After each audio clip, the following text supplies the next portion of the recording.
Sama keessan deemaa jira jechuudha.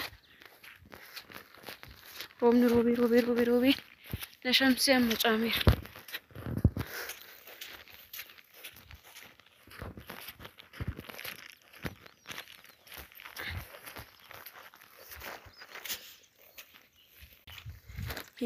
Warri balkii barbaadan kottaa balkiin ga'ee jira.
Kini akkuma argitan dinnichillee gahee atarrillee gahee baay'ee namatti tola dhugaa.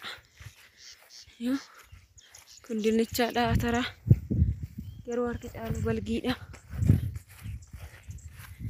Balgiin akkana jira.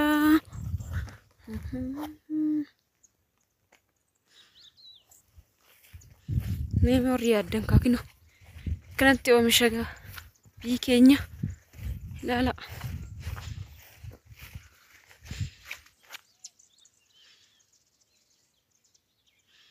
Warreen safara yaaddan asumaan kinoo kana fakkaata.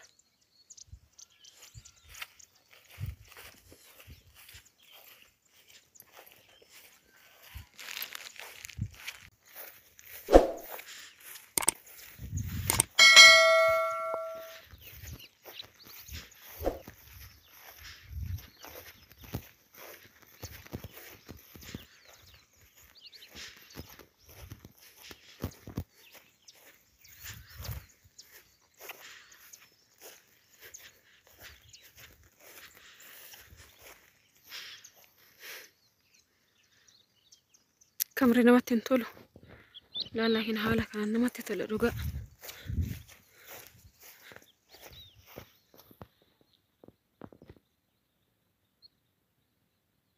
Fireen isaa waan fakkaatu garbuu dhugaa.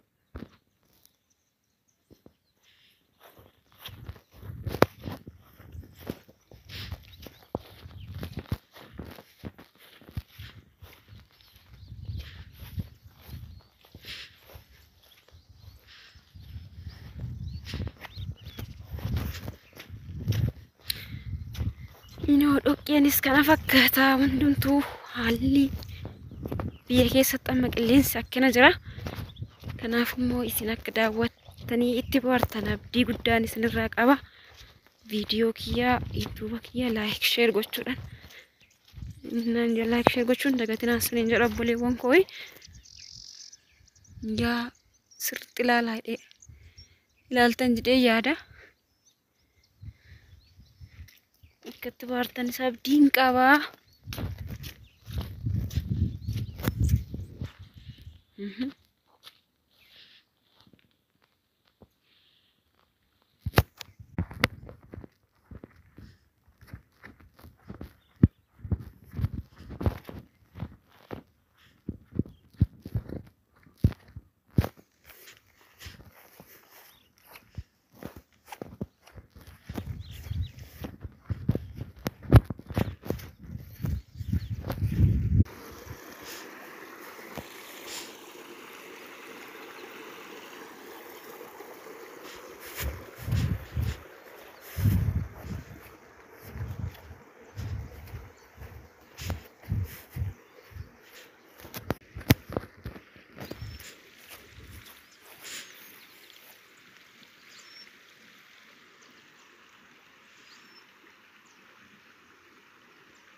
Akkam abboo jirta? Waa si horata? Harkaasi qaba. Jirra mee gaduma deema kabadhuma nagaa namaan hin jedhan bira. Maal kina dhufeef jedhee si yaadadhee miti? Keessumaan dhufee abboo makiina irraa gadi buunan? Makiinatti tirooga. Jirta gaa? Jirta. Akka? Ayyaa. Nagaa? Jirta. Fayyaadha? Jirra. Egaa obboleewwan koo viidiyoo koo guyyaa har'aa kinoo asuma gubbaa irratti dhaabaa jira. Hamma viidiyoo biraatiin walitti deebinutti turtii gaarii isiniif haa ta'u isiniin jedha. Egaa yuutuubii koo immoo laayik sheer gochuudhaan na jajjabeessuu hin dagatinaa isiniin jedha obboleewwan koo. Bakkuma isin jirtanitti turtii gaarii isiniif haa ta'u. Baay baay.